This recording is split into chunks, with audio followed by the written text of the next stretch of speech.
All right, let's get right into it. The entire rulebook for one of the world's most critical energy resources has just been completely torn up. And believe it or not, it was all done by a single country, kicking off a chain reaction that is absolutely going to redefine the future of nuclear energy. So let me just ask you this.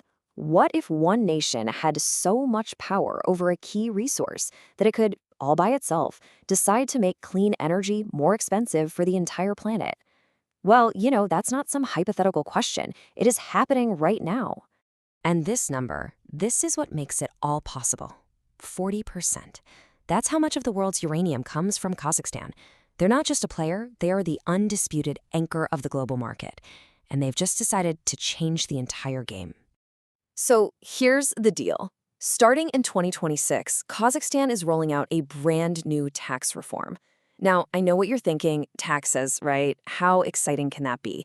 But trust me, this is so much more than just a tweak to their budget. This is a deliberate, strategic move designed to fundamentally rewire how the uranium market operates. So, how are they going to pull this off? Well, they've created a new blueprint, a whole new tax system that's designed with, honestly, surgical precision. It's not about taxing everyone the same. No, it's about going after scale and success. It's a direct intervention meant to change how producers behave. Just take a look at this. Their new system is what's called a progressive tax, and it's all based on how much you produce. So if you're a small-time producer, you pay a pretty modest 4%. But the moment you start to scale up, that tax rate just jumps aggressively. It goes all the way up to 18% for the biggest of the big. And this is no accident.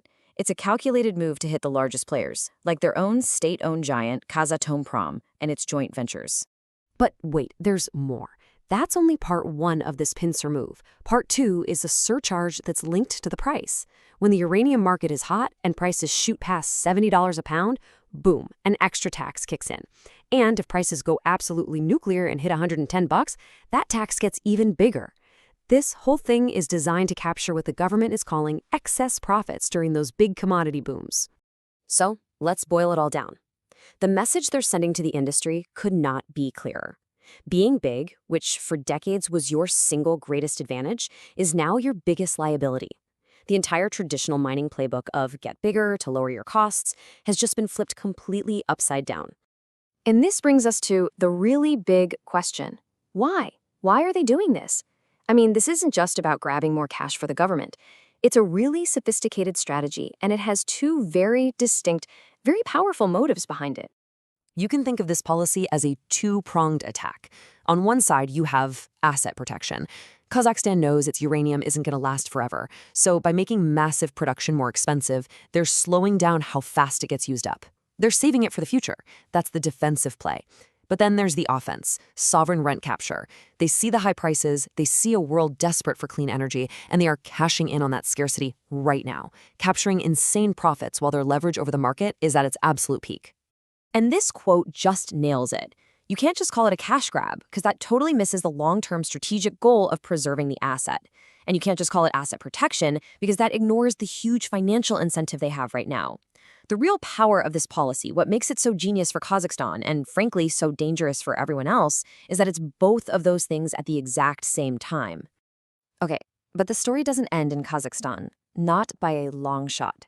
This is where things get really interesting and maybe a little scary for the global energy market. What happens if Kazakhstan's blueprint isn't just a national policy? What if it becomes a model for the rest of the world? There's actually a term for this, behavioral convergence.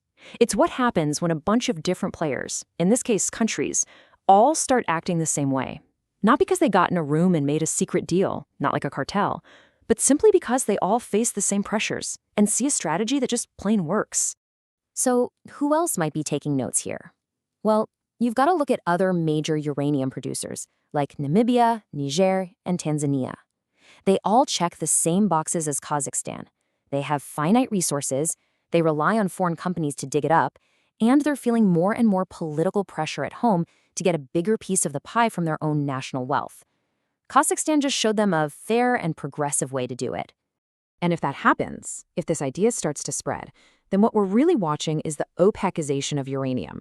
The market starts to shift away from a normal competitive commodity to something that looks a whole lot more like the oil market. where a handful of powerful nations basically control the taps, managing supply to make as much money as possible for themselves.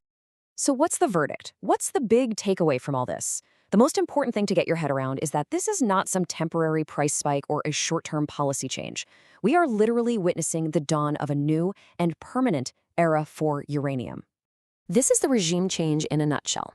The old reality was simple. Uranium was a commodity driven by cost. When prices went up, more supply came online to meet demand, and being big was a huge advantage.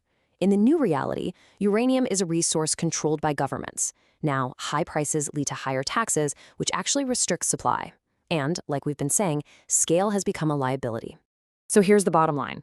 The era of cheap, market-driven uranium, where supply would just automatically show up when the price was right, is over. It's done. The floor price for any future supply has been permanently reset, not by geology, but by geopolitics. And all of this leaves us with one final, pretty sobering thought. As all these nations around the world are turning back to nuclear power to fight climate change and get energy independence, we have to start asking a new question. Who really controls the switch? Because it might not be the market anymore.